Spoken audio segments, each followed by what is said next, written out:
¡Ey, ya levántate, ya está! ¿Qué pasó? Ya no tenemos que ir a la escuela. Ya casi es hora, ya faltan 5 minutos.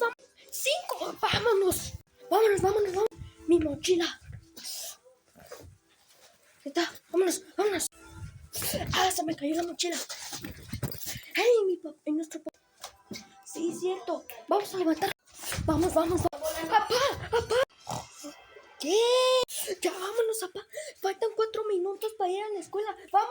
Pero los que los tienen que llevar es su mamá, no yo. Yo tengo que andar trabajando. Es que mi mamá se fue a saber dónde. Márcale.